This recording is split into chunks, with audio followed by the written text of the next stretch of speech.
Hey everyone, this is Jay Sirtest here. I'm going to be working on a new reactor core game.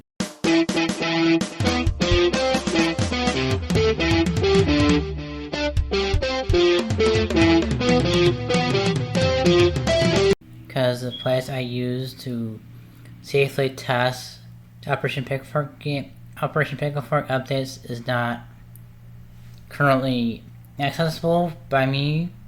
So I'm probably going to be abandoning the Operation Pickle Fork game entirely. Because if I can't develop a Operation Pickle Fork update safely, I will not make Operation Pickle Fork at all. It is ill-advised to release a buggy and broken update to any game you create, as long as it is in active support by the developer, even before or after, during its either revival or not. I usually recommend, as long as you have an active game you're actively supporting, you should be making updates that are not broken. I don't care if you have a $100 million game, you still have to make sure you're making good quality updates, regardless of your TOS. It's better to release a good update that includes everything that people want.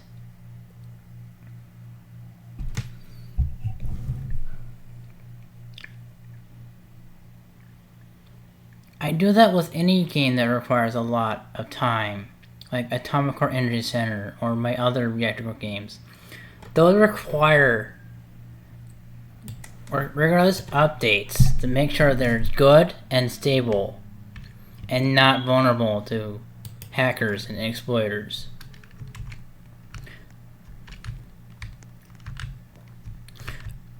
I don't care what side you're on. You have to know that developing games not in a social environment is not about if it's gonna violate your warranty, because if the updates don't work the way you want it, it will always not work even when you have a warranty. People are allowed to make things that are stable to them, even if it's a single player or multiplayer experience or game. If I can't make Operation Pickle Fork safe, I'm not going to make it at all.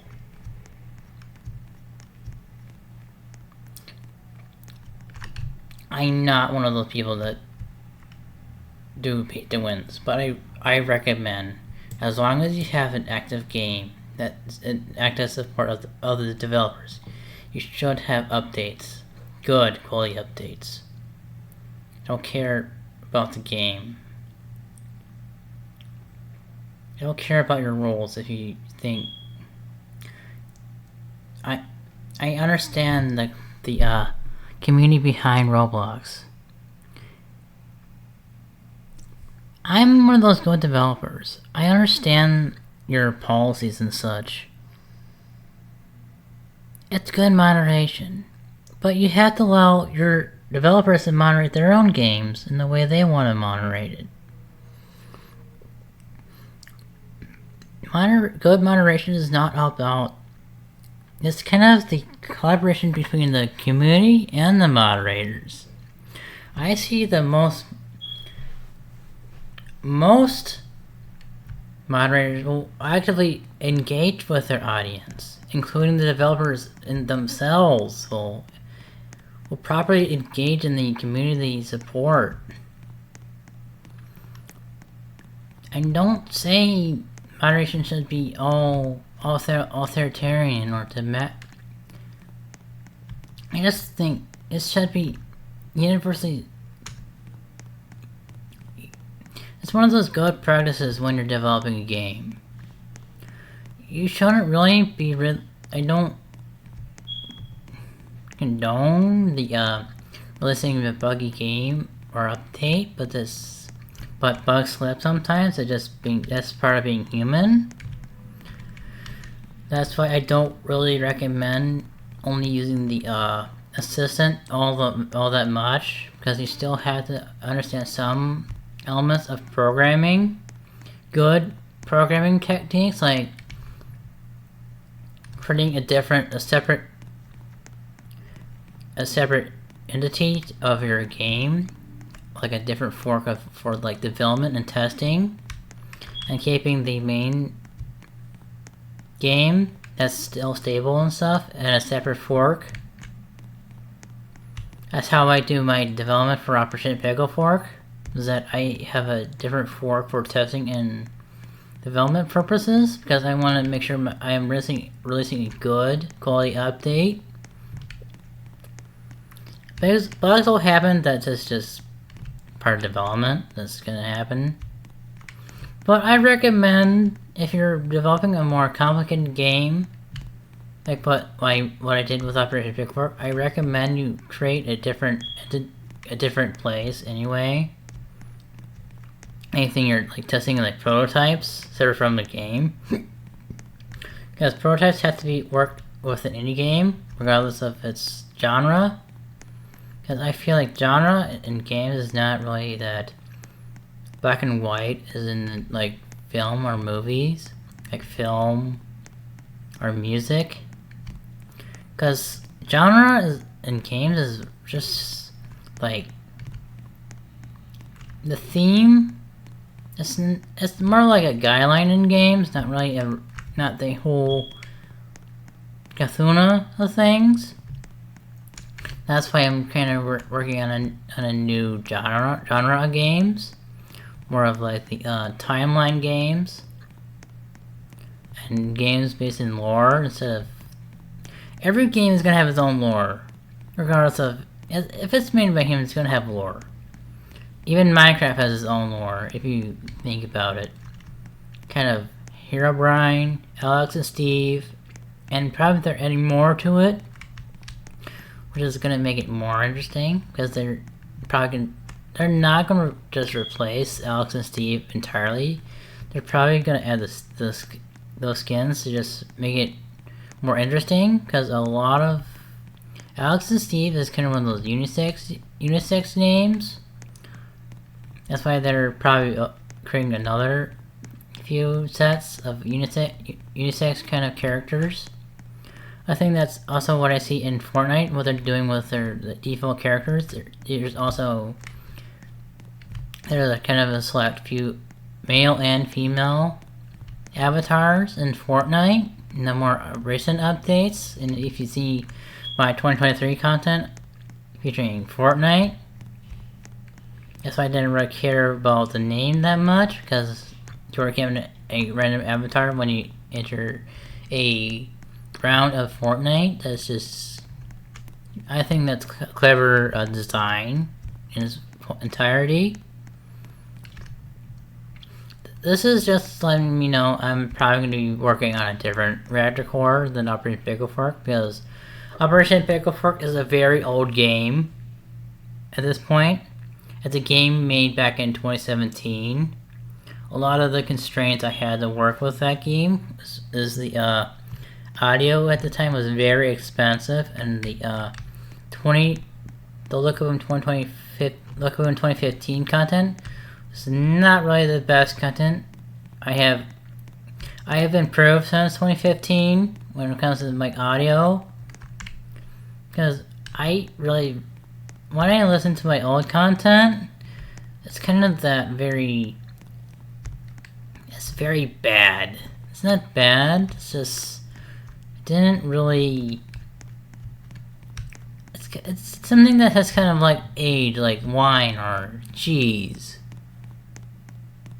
A good music piece will be one of those things like wine. The things will age. The more good songs will age like wine. Good wine. Like a good champagne. Well, the thing with games, sometimes it just has to age. sometimes for things to get better.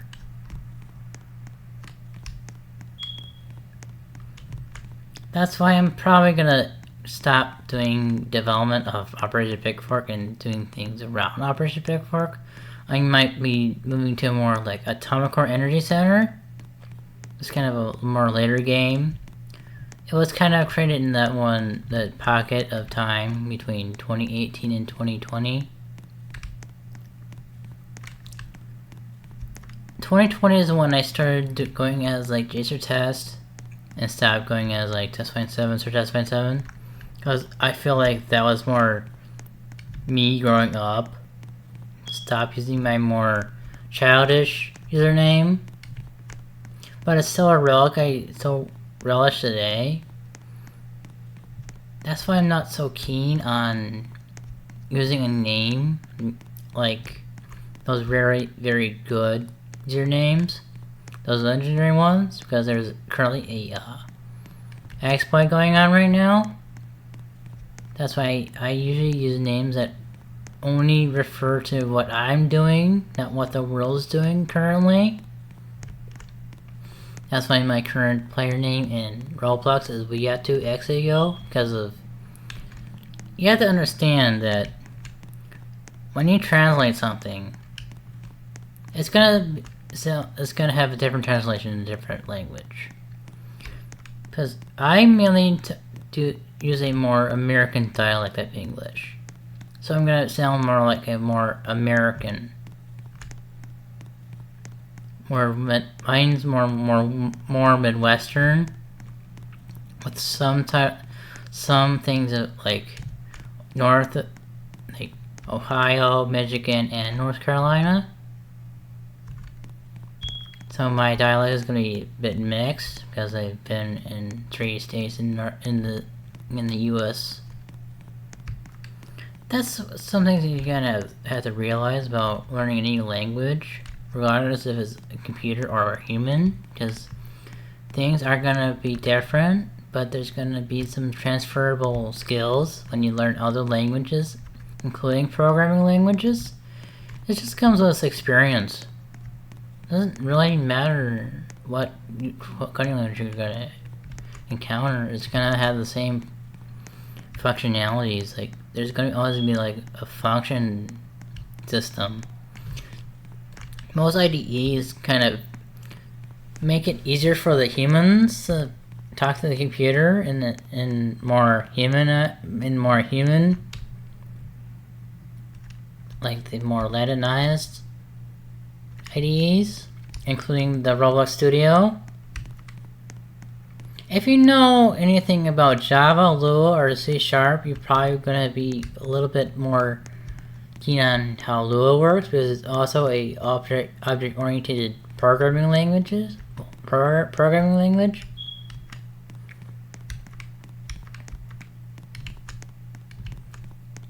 Man, I'm just not rambling now. I don't care. This is my video. If you want someone else's other opinion, go to another video.